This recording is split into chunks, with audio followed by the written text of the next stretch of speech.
ਆਈ world TV ਤੁਸੀਂ ਦੇਖ ਰਹੇ ਹੋ। ਮੈਂ ਯੋਗੇਸ਼ ਗੁਰਨਾ ਤੁਹਾਡੇ ਨਾਲ ਹੈ ਜੀ। ਪੰਜਾਬ ਦੇ ਵਿੱਚ ਚੋਣਾਂ ਦਾ ਮਾਹੌਲ ਲਗਾਤਾਰ ਬਰਕਰਾਰ ਹੈ। ਮਾਹੌਲ ਪੂਰਾ ਭਖਿਆ ਹੋਇਆ ਹੈ ਤੇ ਹਰ ਇੱਕ ਕੈਂਡੀਡੇਟ ਆਪਣਾ ਜ਼ੋਰਾਂ ਸ਼ੋਰਾਂ ਦੇ ਨਾਲ ਜ਼ੋਰ ਲਾ ਰਿਹਾ ਹੈ, ਆਪਣੀ ਦਾਅਵੇਦਾਰੀ ਪੇਸ਼ ਕਰ ਰਿਹਾ ਹੈ। ਇਸ ਵਕਤ ਮੈਂ ਮੋਗਾ ਸ਼ਹਿਰ 'ਚ ਮੌਜੂਦ ਹਾਂ। ਇੱਥੋਂ ਦੀ ਸੀਟ ਹੈ ਜਿਹੜੀ ਬੜੀ ਹੌਟ ਸੀਟ ਮੰਨੀ ਜਾਂਦੀ ਹੈ ਤੇ ਆਮ ਆਦਮੀ ਪਾਰਟੀ ਦੇ ਐਮਐਲਏ ਦੀ ਕੈਂਡੀਡੇਟ ਡਾਕਟਰ ਅਮਨਦੀਪ ਕੌਰ ਅਰੋੜਾ ਮੇਰੇ ਨਾਲ ਨੇ। ਉਹ ਵੀ ਪੂਰੇ ਜ਼ੋਰਾਂ ਸ਼ੋਰਾਂ ਦੇ ਨਾਲ ਲੱਗੇ ਹੋਏ ਨੇ ਤੇ ਦੇਖਦੇ ਹਾਂ ਕਿ ਇਸ ਹੌਟ ਸੀਟ ਤੇ ਉਹਨਾਂ ਦੀ ਕੀ ਦਾਅਵੇਦਾਰੀ ਹੈ, ਕਿੰਨੀ ਕੁ ਸਟਰੋਂਗ ਦਾਅਵੇਦਾਰੀ ਉਹ ਆਪਣੇ ਵੱਲੋਂ ਪੇਸ਼ ਕਰ ਰਹੇ ਨੇ, ਲੋਕਾਂ ਦਾ ਕੀ ਰਿਸਪੌਂਸ ਹੈ, ਕਿਉਂਕਿ ਡੋਰ ਟੂ ਡੋਰ ਹੋ ਰਿਹਾ ਹੈ। ਤੇ ਆਓ ਕਰਦੇ ਉਹਨਾਂ ਨਾਲ ਕੁਝ ਖਾਸ ਸਵਾਲ। ਸਤਿ ਸ਼੍ਰੀ ਅਕਾਲ ਮੈਮ, ਸਵਾਗਤ ਹੈ। ਸਤਿ ਸ਼੍ਰੀ ਅਕਾਲ ਜੀ। ਆਈ ਵਰਲਡ ਟੀਵੀ ਚੈਨਲ ਦੇਖਦੇ ਸਾਰੇ ਦਰਸ਼ਕਾਂ ਨੂੰ ਮੇਰੇ ਵੱਲੋਂ ਪਿਆਰ ਭਰੀ ਸਤਿ ਸ਼੍ਰੀ ਅਕਾਲ ਤੇ ਨਮਸਕਾਰ ਜੀ। ਕਿਵੇਂ ਚੱਲ ਰਿਹਾ, ਕੀ ਰਿਸਪੌਂਸ ਆ ਰਿਹਾ, ਸਭ ਠੀਕ ਚੱਲ ਰਿਹਾ? ਬਹੁਤ ਅੱਛਾ ਚੱਲ ਰਿਹਾ ਸਰ, ਬਹੁਤ ਅੱਛਾ ਰਿਸਪੌਂਸ ਮਿਲ ਰਿਹਾ ਕਿਉਂਕਿ ਹੁਣ ਤਾਂ ਸਾਡੇ ਪਾਰਟੀ ਦੇ ਸੀਐਮ ਜਿਹੜਾ ਹੈਗੇ ਆ ਜੋ ਲੱਖਾਂ ਦਿਲਾਂ ਦੀ ਧੜਕਨ ਸ਼੍ਰੀ ਭਗਵੰਤ ਮਾਨ ਸਰ ਅਨਾਉਂਸ ਹੋ ਗਏ ਆ। ਸੋ ਸਾਡੇ ਪਾਰਟੀ ਦੇ ਵਲੰਟੀਅਰਸ ਨੂੰ ਇੱਕ ਸਪਾਰਕ ਮਿਲਿਆ ਤੇ ਕਿਉਂਕਿ ਸਾਨੂੰ ਸਭ ਨੂੰ ਪਤਾ ਕਿ ਉਹਨਾਂ ਦੇ ਵਰਗਾ ਇਮਾਨਦਾਰ ਨੇਤਾ ਸਾਡੇ ਪੰਜਾਬ ਦੇ ਵਿੱਚ ਹਜੇ ਨਹੀਂ ਹੈਗੇ ਕੋਈ ਵੀ। ਸੋ ਬਹੁਤ ਅੱਛੀ ਕੈਂਪੇਨ ਚੱਲ ਰਹੀ ਹੈ ਤੇ ਹੁਣ ਤਾਂ ਹੋਰ ਵੀ ਜ਼ਿਆਦਾ ਅੱਛੀ ਹੋ ਗਈ ਹੈ। ਗੁੱਡ। ਇੱਕ ਸਵਾਲ ਹੈ ਮੇਰਾ ਕਿ ਤੁਸੀਂ ਡਾਕਟਰ ਹੋ ਜੀ, ਪੜ੍ਹੇ ਲਿਖੇ ਕੈਂਡੀਡੇਟ ਦੀ ਹਮੇਸ਼ਾ ਤੋਂ ਸਾਡੇ ਪੰਜਾਬ 'ਚ ਡਿਮਾਂਡ ਰਹੀ ਆ ਜੀ। ਅਸੀਂ ਵੀ ਯੰਗਸਟਰ ਜਦੋਂ ਗੱਲਾਂ ਕਰਦੇ ਆ ਜਾਂ ਤੁਸੀਂ ਵੀ ਜਦੋਂ ਗੱਲਾਂ ਕਰਦੇ ਹੋਵੋਗੇ ਜਦੋਂ ਤੁਸੀਂ ਪੜ੍ਹਦੇ ਸੀ ਕਿ ਯਾਰ ਪੜ੍ਹੇ ਲਿਖੇ ਸਾਡੇ ਕੋਲ ਲੀਡਰ ਹੈ ਨਹੀਂ। ਤੁਸੀਂ ਹੁਣ ਡਾਕਟਰ ਹੋ, ਡਾਕਟਰ ਦੇ ਤੌਰ ਤੇ ਇੱਕ ਪਾਰਟੀ ਨੂੰ ਰਿਪਰੈਜ਼ੈਂਟ ਕਰ ਰਹੇ ਹੋ। ਐਜ਼ ਡਾਕਟਰ ਮੈਡੀਕਲੀ ਸਹੂਲਤਾਂ ਸਾਡੀਆਂ ਬਹੁਤ ਵੀਕ ਨੇ ਪੰਜਾਬ 'ਚ, ਤੁਸੀਂ ਜਾਣਦੇ ਹੋ। ਮੋਗੇ ਦੇ ਲੋਕਾਂ ਨੂੰ ਮਿਲਦੇ ਹੋ, ਰਿਸਪੌਂਸ ਮਿਲਦਾ ਹੋਊਗਾ ਕਿ ਸਾਡੇ ਹਸਪੀਟਲ ਦਾ ਕੀ ਹਾਲ ਹੈ, ਸਾਡੀਆਂ ਡਿਸਪੈਂਸਰੀਜ਼ ਦਾ ਕੀ ਹਾਲ ਹੈ। ਸਭ ਤੋਂ ਪਹਿਲਾਂ ਮੈਡੀਕਲ ਲਈ ਕੀ ਪਲਾਨ ਆ? ਜੇ ਤੁਹਾਨੂੰ ਪਾਵਰ ਮਿਲਦੀ ਆ ਤਾਂ ਕੀ ਕਰੋਗੇ ਮੋਗੇ ਦੇ ਲਈ ਮੈਡੀਕਲੀ, ਕਿ ਐਜ਼ ਡਾਕਟਰ ਤੁਹਾਡੇ ਤੋਂ ਰਿਸਪੌਂਸਿਬਿਲਟੀ ਵੱਧ ਜਾਂਦੀ ਹੈ? ਸਰ ਮੋਗਾ ਦੀ ਅਗਰ ਵੈਸੇ ਤਾਂ ਪੂਰੇ ਪੰਜਾਬ ਦੇ ਵਿੱਚ ਜ਼ਰੂਰਤ ਹੈਗੀ ਹੈ ਕੰਮ ਕਰਨ ਦੀ ਮੈਡੀਕਲ, ਅਗਰ ਉਸ ਲਾਈਨ ਦੇ ਆਪਾਂ ਸੋਚੀਏ। ਬਟ ਮੋਗੇ ਦੇ ਵਿੱਚ ਜਿਹੜੀ ਸਾਡੀ ਮੇਨ ਦਿੱਕਤ ਹੈਗੀ ਹੈ, ਸਾਡੇ ਮੋਗੇ ਦਾ ਸਿਵਲ ਹਸਪੀਟਲ ਜਿਹੜਾ ਹੈਗਾ ਮੇਨ ਬਾਜ਼ਾਰ ਦੇ ਵਿੱਚ ਹੈ ਜਿੱਥੇ ਬਹੁਤ ਜ਼ਿਆਦਾ ਟ੍ਰੈਫਿਕ ਹੁੰਦਾ ਤੇ ਕਿਉਂਕਿ ਮੋਗੇ ਸਿਵਲ ਹਸਪੀਟਲ ਜਾਣ ਦੇ ਲਈ ਸਾਨੂੰ ਫਾਟਕਾਂ ਤੋਂ ਗੁਜ਼ਰਨਾ ਪੈਂਦਾ। ਜਦੋਂ ਫਾਟਕ ਬੰਦ ਹੁੰਦੇ ਆ ਤੇ ਬਹੁਤ ਟ੍ਰੈਫਿਕ ਜਾਮ ਹੋ ਜਾਂਦਾ ਤੇ ਬਹੁਤ ਦਿੱਕਤ ਆਉਂਦੀ ਹੈ ਐਮਰਜੈਂਸੀਜ਼ ਜਾਣ ਲਈ, ਐਂਬੂਲੈਂਸ ਨੂੰ। ਤੇ ਸਭ ਤੋਂ ਪਹਿਲਾਂ ਤਾਂ ਹਸਪੀਟਲ ਬਾਹਰਲੀ ਸਾਈਡ ਤੇ ਹੋਣਾ ਚਾਹੀਦਾ, ਮੇਨ ਜੀਟੀ ਰੋਡ ਤੇ ਹੋਣਾ ਚਾਹੀਦਾ ਜਿੱਥੇ ਕੋਈ ਟਰਾਂਸਪੋਰਟੇਸ਼ਨ ਦੀ ਆਉਣ ਜਾਣ ਦੀ ਕੋਈ ਦਿੱਕਤ ਨਾ ਹੋਵੇ ਕਿਸੇ ਨੂੰ। ਅਗਰ ਅਸੀਂ ਦੂਸਰੀ ਗੱਲ ਕਰੀਏ ਤੇ ਫਿਰ ਅਗਰ ਪੰਜਾਬ ਦੀ ਅਸੀਂ ਗੱਲ ਕਰੀਏ ਤੇ ਪੰਜਾਬ ਦੇ ਵਿੱਚ ਓਪੀਡੀ ਫ੍ਰੀ ਹੈ ਤੇ ਕੁਝ ਜਿਵੇਂ ਆਪਾਂ ਸਰਜਰੀਜ਼ ਵਗੈਰਾ ਲਗਾ ਲਓ ਤਾਂ ਪੇਸ਼ੈਂਟ ਨੂੰ ਕੁਝ ਪੇ ਕਰਨਾ ਪੈਂਦਾ, ਕੁਝ % ਉਹਨਾਂ ਦਾ। ਜਿਹੜੇ ਮਹਿੰਗੇ ਇਲਾਜ ਹੈ ਉਹ ਫ੍ਰੀ ਦੇ ਵਿੱਚ ਆਪਣੇ ਕਿਤੇ ਵੀ ਹੈ ਨਹੀਂਗੇ। ਮੋਗੇ ਤੋਂ ਪੇਸ਼ੈਂਟ ਨੂੰ ਫਰੀਦਕੋਟ ਰੈਫਰ ਕਰ ਦਿੱਤਾ ਜਾਂਦਾ ਜਾਂ ਪੀਜੀਆਈ ਚੰਡੀਗੜ੍ਹ ਰੈਫਰ ਕਰ ਦਿੱਤਾ ਜਾਂਦਾ। ਉੱਥੇ ਇੰਨੀ ਲੰਬੀ ਵੇਟਿੰਗ ਲਿਸਟ ਚੱਲ ਰਹੀ ਹੁੰਦੀ ਹੈ ਸਰਜਰੀਜ਼ ਦੇ ਲਈ ਕਿ ਆਮ ਲੋਕਾਂ ਨੂੰ 1-2 ਮਹੀਨੇ ਦੀ ਵੇਟ ਕਰਨੀ ਪੈਂਦੀ ਹੈ। ਅਗਰ ਅਸੀਂ ਗੱਲ ਕਰੀਏ ਟੈਸਟਾਂ ਦੀ ਤਾਂ ਸਾਡੇ ਸਿਰਫ ਕੁਝ ਲੈਬ ਟੈਸਟ ਤੋਂ ਇਲਾਵਾ ਅਗਰ ਤੁਸੀਂ ਸੀਟੀ ਕਰਵਾਉਣੀ ਹੈ, ਅਲਟਰਾਸਾਊਂਡ ਕਰਵਾਉਣੀ ਹੈ ਜਾਂ ਐਕਸ-ਰੇਜ਼ ਕਰਵਾਉਣੇ ਆ, ਇਹ ਸਭ ਪੇਡ ਹੈ ਤਾਂ ਸਰ ਪੇਸ਼ੈਂਟ ਨੂੰ ਪੈਸੇ ਦੇਣੇ ਪੈਂਦੇ ਆ। ਸੋ ਕਿਤੇ ਨਾ ਕਿਤੇ ਗਰੀਬ ਲੋਕੀ ਕੁਚਲੇ ਜਾਂਦੇ ਆ, ਉਹਨਾਂ ਦਾ ਡਾਇਗਨੋਸ ਸਹੀ ਟਾਈਮ ਤੇ ਨਹੀਂ ਹੋ ਪਾਉਂਦਾ ਤੇ ਜਦੋਂ ਤੱਕ ਡਾਇਗਨੋਸ ਹੋ ਪਾਉਂਦਾ ਬਿਮਾਰੀ ਕਾਫੀ ਵੱਧ ਜਾਂਦੀ ਹੈ, ਉਹਦਾ ਇਲਾਜ ਕਾਫੀ ਮੁਸ਼ਕਲ ਹੋ ਜਾਂਦਾ। ਤੇ ਜਿਸ ਤਰ੍ਹਾਂ ਅਗਰ ਸਟਾਰਟਿੰਗ ਦੇ ਵਿੱਚ ਹੀ ਆਪਾਂ ਟ੍ਰੀਟਮੈਂਟ ਕਿਉਰ ਕਰ ਲਈਏ ਕਿਸੇ ਵੀ ਬਿਮਾਰੀ ਨੂੰ ਤਾਂ ਜਲਦੀ ਹੋ ਜਾਂਦਾ, ਅਗਰ ਜ਼ਿਆਦਾ ਹੋ ਜਾਂਦੀ ਹੈ ਤੇ ਫਿਰ ਉਨਾ ਹੀ ਮਹਿੰਗਾ ਹੋ ਜਾਂਦਾ। ਤੇ ਸੋ ਇਹ ਸਾਰੀਆਂ ਗੱਲਾਂ ਚੀਜ਼ਾਂ ਤੇ ਜਿਸ ਤਰ੍ਹਾਂ ਆਪਾਂ ਦਿੱਲੀ ਦੇ ਵਿੱਚ ਗੱਲ ਕਰੀਏ ਹੈਡ ਟੂ ਟੋ ਸਾਰੀ ਸਰਜਰੀ ਸਰ ਫ੍ਰੀ ਹੈ। ਕੋਈ ਆਰਥੋ ਹੋਵੇ, ਨਿਊਰੋ ਦੀ ਸਰਜਰੀ ਹੋਵੇ, ਕੋਈ ਤੁਹਾਨੂੰ ਕੋਈ ਹਰਨੀਆਂ ਦੀ ਸਰਜਰੀ ਹੋਵੇ, ਕੁਝ ਸਾਰੀਆਂ ਸਰਜਰੀਜ਼ ਟੋਟਲੀ ਫ੍ਰੀ ਕੀਤੀਆਂ ਜਾਂਦੀਆਂ ਨੇ। ਲੋਕ ਕਹਿ ਦਿੰਦੇ ਨੇ, ਤੁਹਾਡੇ ਵਿਰੋਧੀ ਕਹਿ ਦਿੰਦੇ ਨੇ ਵੀ ਦਿੱਲੀ ਹੈ ਜਿਹੜਾ, ਦਿੱਲੀ 'ਚ ਇਹ ਕੰਮ ਸੌਖਾ ਸੀ ਕਰਨਾ, ਪੰਜਾਬ ਡਿਫਰੈਂਟ ਸਿਚੁਏਸ਼ਨ ਆ, ਡਿਫਰੈਂਟ ਲੋਕੇਸ਼ਨ ਆ। ਪੰਜਾਬ ਦਿੱਲੀ ਦੇ ਵਿੱਚ ਔਖਾ ਸੀਗਾ। ਪੰਜਾਬ ਇੱਕ ਸੰਪੂਰਨ ਸਟੇਟ ਹੈ ਕਿਉਂਕਿ ਦਿੱਲੀ ਦੇ ਵਿੱਚ ਐਮਸੀਡੀ ਹਜੇ ਵੀ ਭਾਜਪਾ ਦੇ ਕੋਲ ਹੈ। ਸੋ ਦਿੱਲੀ ਦੇ ਵਿੱਚ ਜਦੋਂ ਆਮ ਆਦਮੀ ਪਾਰਟੀ ਕੋਈ ਕੰਮ ਕਰਦੀ ਹੈ ਤਾਂ ਉਹਨਾਂ ਨੂੰ 100 ਮੁਸ਼ਕਲਾਂ ਦੇ ਵਿੱਚੋਂ ਲਗਾਈਆਂ ਜਾਂਦੀਆਂ ਨੇ ਕਿ ਇਹ ਕੋਈ ਕੰਮ ਨਾ ਕਰ ਸਕਣ। ਪੰਜਾਬ ਇੱਕ ਸੰਪੂਰਨ ਸਟੇਟ ਹੈ। ਅਗਰ ਪੰਜਾਬ ਦੇ ਵਿੱਚ ਸਾਡੀ ਆਮ ਆਦਮੀ ਪਾਰਟੀ ਦੀ ਸਰਕਾਰ ਆਉਂਦੀ ਹੈ ਤਾਂ ਸਾਨੂੰ ਕੋਈ ਨਹੀਂ ਰੋਕ ਸਕਦਾ ਇੱਥੇ ਕੰਮ ਕਰਨ ਲਈ। ਜਿਸ ਤਰ੍ਹਾਂ ਦਿੱਲੀ ਦੇ ਵਿੱਚ ਅੱਛੇ ਹਸਪੀਟਲਸ ਬਣੇ ਆ ਉਸੇ ਤਰ੍ਹਾਂ ਪੰਜਾਬ ਦੇ ਵਿੱਚ ਹਸਪੀਟਲਸ ਬਣਨਗੇ, ਮੁਹੱਲਾ ਕਲੀਨਿਕਸ ਵੀ ਬਣਨਗੀਆਂ ਤੇ ਪ੍ਰੋਪਰ ਜਿੰਨੇ ਵੀ ਇਲਾਜ ਹੈਗੇ ਆ ਸਾਰੇ ਫ੍ਰੀ ਦੇ ਵਿੱਚ ਹੋਣਗੇ। ਤੇ ਜਿਹੜੀ MRI ਸਿਟੀ ਸਕੈਨ ਦੇ ਲਈ ਸਾਡੇ ਪੇਸ਼ੈਂਟਸ ਨੂੰ ਬਾਹਰ ਜਾਣਾ ਪੈਂਦਾ ਉਹ ਸਾਰੀਆਂ ਫ੍ਰੀ ਦੇ ਵਿੱਚ ਹੋਣਗੀਆਂ ਜੀ। ਅੱਛਾ ਡਾਕਟਰ ਸਾਹਿਬ, ਆਮ ਲੋਕਾਂ ਤੇ ਕੋਈ ਖਰਚਾ ਨਾ ਪੈ ਸਕੇ, ਆਮ ਲੋਕੀ ਆਪਣਾ ਇਲਾਜ ਕਰਵਾ ਸਕਣ। ਜੀ ਇਹ ਸੀਟ ਤੇ ਦਾਅਵੇਦਾਰੀ ਕਾਂਗਰਸ ਵੀ ਬੜੀ ਸਟਰੋਂਗ ਪੇਸ਼ ਕਰ ਰਹੀ ਹੈ, ਬਾਕੀ ਪਾਰਟੀਆਂ ਵੀ ਬੜੀ ਸਟਰੋਂਗ ਪੇਸ਼ ਕਰ ਰਹੀਆਂ ਨੇ। ਮੈਂ ਕਾਂਗਰਸ ਦਾ ਇਸ ਕਰਕੇ ਜ਼ਿਕਰ ਕੀਤਾ ਕਿਉਂਕਿ ਤੁਸੀਂ ਵੀ ਇੱਕ ਵਿਮਨ ਕੈਂਡੀਡੇਟ ਹੋ ਤੇ ਉਹਨਾਂ ਨੇ ਵੀ ਤੁਹਾਡੇ ਕੰਪੀਟੀਸ਼ਨ 'ਚ ਇੱਕ ਵਿਮਨ ਕੈਂਡੀਡੇਟ ਖੜਾ ਕੀਤਾ, ਮਾਲਵਿਕਾ ਸੂਦ, ਜੋ ਕਿ ਇੱਕ ਸੁਪਰਸਟਾਰ ਦੀ ਭੈਣ ਨੇ। ਤੇ ਅਸੀਂ ਹਮੇਸ਼ਾ ਦੇਖਿਆ ਕਿ ਜਿਹੜੇ ਸਟਾਰਡਮ ਆ ਕਈ ਵਾਰ ਭਾਰੀ ਪੈ ਜਾਂਦਾ ਲੋਕਾਂ ਤੇ, ਲੋਕ ਅਟਰੈਕਟ ਹੋ ਜਾਂਦੇ ਨੇ, ਹਾਲਾਂਕਿ ਉਹ ਬਾਅਦ 'ਚ ਕੰਮ ਕਰੇ ਨਾ ਕਰੇ that is a different thing. ਪਰ ਕਿਤੇ ਨਾ ਕਿਵੇਂ ਦੇਖਦੇ ਹੋ ਮਾਲਵਿਕਾ ਸੂਦ ਨੂੰ ਕਿ ਇੱਕ ਸਟਰੋਂਗ ਕੈਂਡੀਡੇਟ, ਇੱਕ ਸਟਰੋਂਗ ਦਾਅਵੇਦਾਰੀ ਬੜੀ ਉਹਨਾਂ ਵੱਲੋਂ ਵੀ ਰੱਖੀ ਜਾ ਰਹੀ ਹੈ ਐਜ਼ ਵਿਮਨ, ਤੁਹਾਡਾ ਉਹਨਾਂ ਨਾਲ ਬੜਾ ਸਟਰੋਂਗ ਕੰਪੀਟੀਸ਼ਨ ਆ ਇਸ ਸੀਟ ਤੋਂ, ਕੀ ਲੱਗਦਾ? ਸਰ ਦੇਖੋ ਹਰ ਜਿੰਨੇ ਵੀ ਕੈਂਡੀਡੇਟਸ ਹੈਗੇ ਆ ਸਾਰੇ ਆਪਣੀ ਆਪਣੀ ਮਿਹਨਤ ਕਰ ਰਹੇ ਆ ਤੇ ਸਭ ਨੂੰ ਕਰਨੀ ਵੀ ਚਾਹੀਦੀ ਹੈ, ਆਪਣੀ ਆਪਣੀ ਮਿਹਨਤ ਕਰਨੀ ਚਾਹੀਦੀ ਹੈ, ਆਪਣੀ ਪਾਰਟੀ ਦੇ ਪੱਖ ਰੱਖਣੇ ਚਾਹੀਦੇ ਆ ਲੋਕਾਂ ਦੇ ਅੱਗੇ। ਬਟ ਅਗਰ ਸਟਾਰਡਮ ਦੀ ਗੱਲ ਕਰੀਏ ਤਾਂ ਮੈਂ ਵੀ ਇੱਕ ਫੌਜੀ ਦੀ ਧੀ ਆ ਜੋ 32 ਸਾਲ ਆਪਣੀ ਦੇਸ਼ ਦੀ ਸੇਵਾ ਕਰਕੇ ਆਇਆ ਤੇ ਮੇਰੇ ਫਾਦਰ ਸਾਹਿਬ ਕਾਰਗਿਲ ਦੀ ਲੜਾਈ ਵੀ ਉਹਨਾਂ ਨੇ ਲੜੀ ਸੀਗੀ ਤੇ ਮੈਂ ਵੀ 8 ਸਾਲ ਫੌਜੀਆਂ ਦੀ ਹੀ ਸੇਵਾ ਕੀਤੀ ਹੈ। ਮੈਂ ਆਰਮੀ ਪੋਲੀਕਲੀਨਿਕ ਦੇ ਵਿੱਚ ਐਜ਼ ਅ ਫਿਜ਼ੀਸ਼ੀਅਨ ਜੌਬ ਕਰਕੇ ਆਈ ਹਾਂ ਤੇ ਹੁਣ ਰਿਜ਼ਾਈਨ ਵੀ ਦਿੱਤਾ ਹੈ ਕਿਉਂਕਿ ਪੋਲਿਟਿਕਸ ਦੇ ਵਿੱਚ ਆਉਣ ਦੇ ਲਈ ਮੈਨੂੰ ਰਿਜ਼ਾਈਨ ਦੇਣਾ ਪਿਆ। ਸੋ ਲੋਕਾਂ ਨੂੰ ਸਰ ਪਤਾ ਹੈਗਾ ਕਿ ਰੀਅਲ ਤੇ ਰੀਅਲ ਲਾਈਫ ਹੀਰੋਜ਼ ਦਾ, ਸੋ ਮੈਨੂੰ ਨਹੀਂ ਲੱਗਦਾ ਕਿ ਇਸ ਦਾ ਕੋਈ ਜ਼ਿਆਦਾ ਫਰਕ ਪਏਗਾ ਕਿਉਂਕਿ ਸਟਾਰਡਮ ਤਾਂ ਸਨੀ ਦਿਓਲ ਜੀ ਨੂੰ ਵੀ ਉੱਥੇ ਲੋਕਾਂ ਨੇ ਪਸੰਦ ਕੀਤਾ ਸੀਗਾ ਤੇ ਸਭ ਰਿਜ਼ਲਟ ਸਭ ਦੇ ਅੱਗੇ ਹੈ। ਸੋ ਸਾਰੇ ਮਿਹਨਤ ਕਰ ਰਹੇ ਆ, ਬਹੁਤ ਅੱਛੀ ਗੱਲ ਹੈ, ਸਭ ਨੂੰ ਕਰਨੀ ਚਾਹੀਦੀ ਹੈ। ਬਟ ਲੋਕਾਂ ਨੂੰ ਪਤਾ ਹੈ ਕਿ ਕਾਂਗਰਸ ਦੀ ਸਟਾਰਟਿੰਗ ਤੋਂ ਇਹ ਰਹੀ ਹੈ ਕਿ ਉਹ ਸਿਰਫ ਚਿਹਰੇ ਚੇਂਜ ਕਰਦੇ ਆ, ਉਹਨਾਂ ਦੀਆਂ ਜਿਹੜੀਆਂ ਨੀਤੀਆਂ ਨੇ ਉਹ ਉਹੀ ਰਹਿੰਦੀਆਂ ਨੇ। ਕੈਪਟਨ ਅਮਰਿੰਦਰ ਸਿੰਘ ਜੀ ਨੂੰ ਚੇਂਜ ਕਰਕੇ ਚੰਨੀ ਨੂੰ ਲੈ ਆਂਦਾ, ਚੰਨੀ ਜੀ ਵੀ ਕੁਝ ਨਹੀਂ ਕਰਕੇ ਗਏ, ਉਹ ਸਿਰਫ ਵਾਅਦੇ ਹੀ ਕਰਕੇ ਚਲੇ ਗਏ ਤੇ ਕੋਈ ਮਸਲਾ ਹੱਲ ਕੀਤਾ ਨਹੀਂ ਉਹਨਾਂ ਨੇ। ਜਿਹੜੀ ਘਰ ਘਰ ਗੱਲ ਚੱਲੀ ਸੀਗੀ ਤੇ ਉਹ ਸਿਰਫ ਇਹੀ ਕਹਿ ਕੇ ਜਾਂਦੇ ਹੋਏ ਕਿ ਮੈਂ ਤਾਂ ਸਭ ਕੁਝ ਪਾਸ ਕਰਤਾ ਸੀ, ਗਵਰਨਰ ਜੀ ਦੇ ਸਾਈਨ ਰਹਿ ਗਏ ਆ, ਹੁਣ ਕੋਡ ਆਫ ਕੰਡਕਟ ਲੱਗ ਗਿਆ ਤੇ ਬਾਅਦ ਚ ਦੇਖਾਂਗੇ। ਸੋ ਲੋਕਾਂ ਨੂੰ ਭਲੀ ਭਾਂਤੀ ਪਤਾ ਹੈ ਕਿ ਸਿਰਫ ਬੇਵਕੂਫ ਬਣਾਉਣ ਵਾਲੀਆਂ ਡਾਕਟਰ ਸਾਹਿਬ ਇੱਕ ਹੋਰ ਸਵਾਲ, ਆਪਾਂ 17 ਦੀ ਗੱਲ ਕਰੀਏ, 17 ਚ ਆਮ ਆਦਮੀ ਪਾਰਟੀ ਦੀ ਬਹੁਤ ਨੇਰੀ ਚੱਲੀ ਸੀ, ਬਹੁਤ ਲੋਕਾਂ ਦੀ ਸਪੋਰਟ ਨਜ਼ਰ ਆਈ ਸੀ, 80 ਸੀਟਾਂ ਦੇ ਦਾਅਵੇ ਹੋਏ ਸੀ ਪਰ ਸ਼ਾਇਦ ਉਹ ਰਿਐਲਿਟੀ ਚ ਕਨਵਰਟ ਨਹੀਂ ਹੋਈਆਂ। ਇਸ ਵਾਰ ਕੀ ਲੱਗਦਾ ਤੁਹਾਨੂੰ ਕਿ ਇਸ ਵਾਰ ਤੁਸੀਂ ਇਹੋ ਜਿਹਾ ਕੀ ਜਾਦੂ ਕਰੋਗੇ ਜਾਂ ਕੀ ਇਸ ਵਾਰ ਤੁਹਾਡੇ 'ਚ ਕੌਨਫੀਡੈਂਸ ਆ ਕਿ ਭਾਵੇਂ ਉੱਡੀ ਨੇਰੀ ਸਾਨੂੰ ਦਿਖੇ ਨਾ ਦਿਖੇ ਪਰ ਤੁਹਾਨੂੰ ਕੀ ਲੱਗਦਾ ਵੀ ਇਸ ਵਾਰ ਤੁਸੀਂ ਪਿਛਲੀ ਵਾਰ ਨਾਲੋਂ ਕੀ ਡਿਫਰੈਂਟ ਕੀਤਾ ਜਾਂ ਕਰ ਰਹੇ ਹੋ, ਜਾਂ ਪਿਛਲੀ ਵਾਰ ਨਾਲੋਂ ਤੁਸੀਂ ਸਿੱਖਿਆ ਕੀ ਹੈ ਤੁਹਾਡੀ ਪਾਰਟੀ ਨੇ ਓਵਰਆਲ? ਸਰ 2017 ਦੇ ਵਿੱਚ ਪਹਿਲੀ ਵਾਰ ਵਿਧਾਨ ਸਭਾ ਚੋਣਾਂ ਲੜ ਰਹੀ ਸੀ ਸਾਡੀ ਆਮ ਆਦਮੀ ਪਾਰਟੀ ਤੇ ਤੁਸੀਂ ਪੂਰੀ ਹਿਸਟਰੀ ਦੇ ਵਿੱਚ ਦੇਖ ਸਕਦੇ ਹੋ ਕਿ ਪਹਿਲੀ ਪਾਰਟੀ ਸੀਗੀ ਜਿਹੜੀ ਨਵੀਂ ਪੰਜਾਬ ਦੇ ਵਿੱਚ ਆਈ ਸੀ ਤੇ ਜਿਹਨੇ 20 ਸੀਟਾਂ ਜਿੱਤੀਆਂ ਸੀਗੀਆਂ ਪੰਜਾਬ ਦੇ ਵਿੱਚ। ਜਦੋਂ ਕਿ ਅਗਰ ਆਪਾਂ ਅਕਾਲੀ ਦਲ ਤੇ ਕਾਂਗਰਸ ਦਾ ਇਤਿਹਾਸ ਦੇਖੀਏ ਤਾਂ ਪਹਿਲੀ ਵਾਰ ਇਲੈਕਸ਼ਨ ਲੜ ਕੇ ਕਿਸੇ ਵੀ ਪਾਰਟੀ ਦੇ ਕੋਲ ਇੰਨੀਆਂ ਸੀਟਾਂ ਨਹੀਂ ਆਈਆਂ ਸੀ।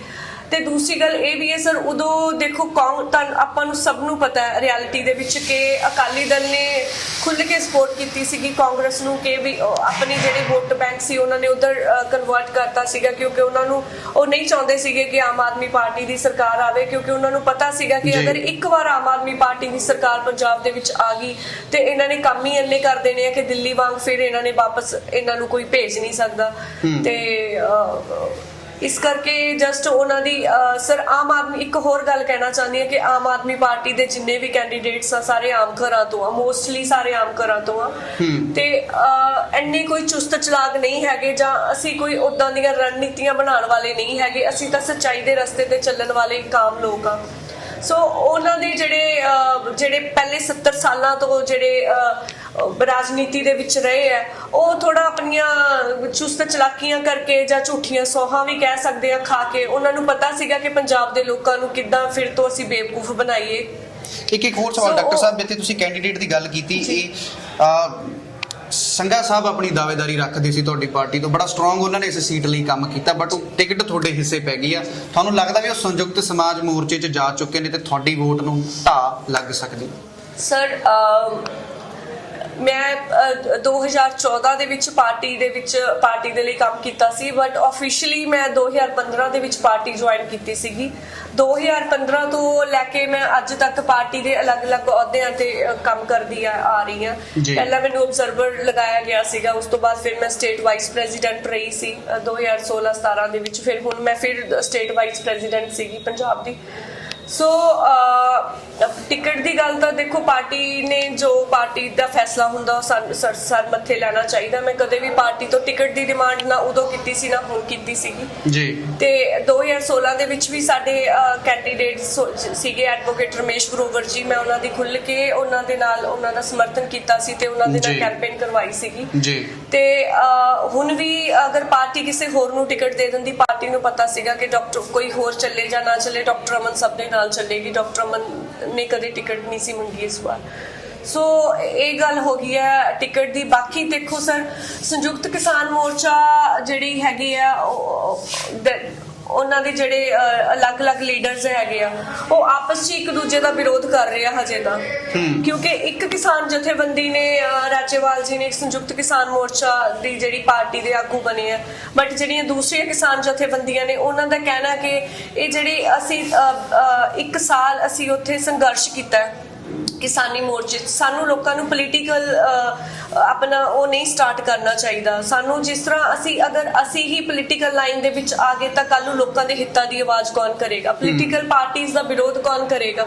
ਕਿਉਂਕਿ ਇਹ ਕੁਝ ਲੋਕ ਹੁੰਦੇ ਆ ਜਿਹੜੇ ਜਿਨ੍ਹਾਂ ਤੇ ਲੋਕਾਂ ਨੂੰ ਵੀ ਯਕੀਨ ਹੁੰਦਾ ਹੈ ਤੇ ਆਵਾਮ ਵੀ ਉਹਨਾਂ ਦੀ ਗੱਲ ਸੁਣਦੀ ਹੈ। ਸੋ ਉਹਨਾਂ ਦਾ ਆਪਸ ਦੇ ਵਿੱਚ ਹੀ ਹਜੇ ਕੁਝ ਸੈਟਿੰਗ ਨਹੀਂ ਬੈਠ ਰਹੀ। ਸੋ ਉਹਦੇ ਬਾਰੇ ਤਾਂ ਮੈਂ ਕੁਝ ਕਹਿ ਨਹੀਂ ਸਕਦੀ ਹਜੇ ਕਿ ਉਹਨਾਂ ਦਾ ਕਿਤੇ ਹੋਰ ਸਵਾਲ ਡਾਕਟਰ ਸਾਹਿਬ, ਮਾਨ ਸਾਹਿਬ ਨੂੰ, ਭਗਵੰਤ ਮਾਨ ਸਾਹਿਬ ਨੂੰ ਸੀਐਮ ਕੈਂਡੀਡੇਟ ਐਲਾਨ ਦਿੱਤਾ ਗਿਆ, ਤੁਹਾਡੀ ਪਾਰਟੀ ਤਾਂ ਡੈਫੀਨਿਟਲੀ ਖੁਸ਼ੀ ਹੋਣੀ ਆ ਜੀ। ਸੁਖਬੀਰ ਬਾਦਲ ਸਾਹਿਬ ਜਾਂ ਹੋਰ ਵੱਡੇ ਲੀਡਰ ਵਿਰੋਧੀ ਪਾਰਟੀ ਦੇ ਤੰਜ ਕੱਸ ਰਹੇ ਨੇ, ਉਹਨਾਂ ਨੂੰ ਲੱਗਦਾ ਵੀ ਹੀ is not a capable candidate for the CM.